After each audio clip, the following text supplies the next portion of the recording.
Wake Me Up is the song, of course, that put Wham on the musical map in the U.S. I mean, that cemented in Americans' minds that this was pop with a capital P. It was goofy, it was fun, and it was lighthearted pop. These two pop stars were both wearing these t-shirts in the video, Choose Life, and Choose Life actually was an anti-drug, anti-suicide message. It was a really huge message for them to send.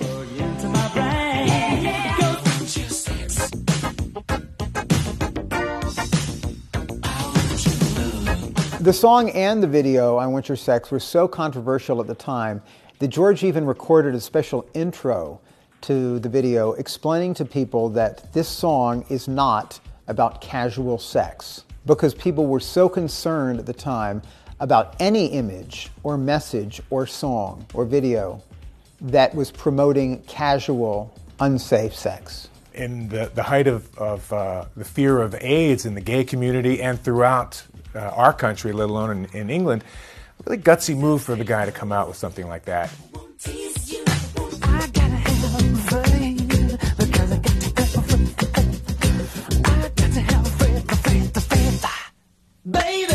Faith, I think, was a way to reestablish himself as a different kind of artist than he had been up to that point. It sort of reinforced these classic rock and roll items, the leather jacket, the sunglasses, the denim. It really solidified that as sort of this iconic look in music. I think you could count on two hands the most iconic artist images in MTV history, and George would certainly be among the top 10.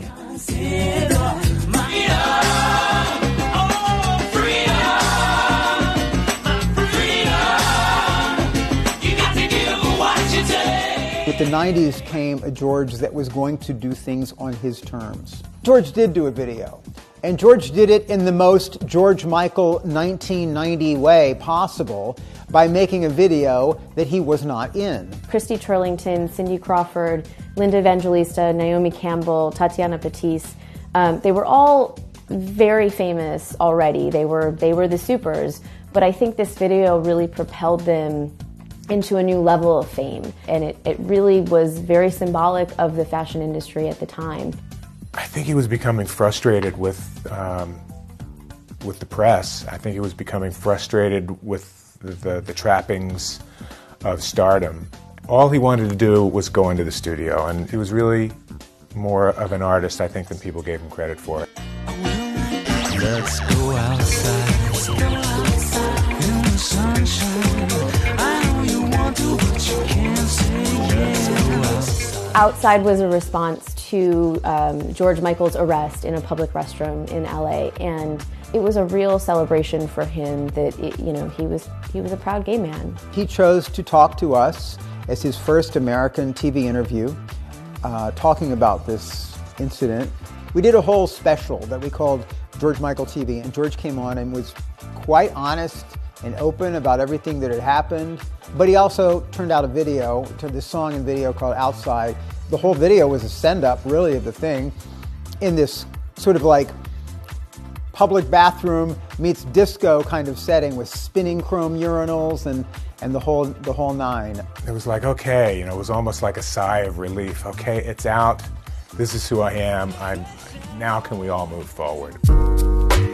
He was the entire package. In my mind, he was an artist who really wanted to push and wanted to offer his audience new places to go. And that's, I think, one of the things I respected most about the guy. I guess the first instance early on in George's career that we remember of him being part of any charity event or initiative was when he, of course, took part in Band-Aid's Do They Know It's Christmas. To this day, maybe the most iconic charity single of all time. George went on to donate proceeds of Last Christmas and Everything She Wants to the Band-Aid Trust. And then, of course, upon his death, we found out that even low-key, even without any fanfare or publicity, he donated much, much more to a number of LGBT and AIDS-related organizations, including the Terrence Higgins Trust. So George was nothing if not generous.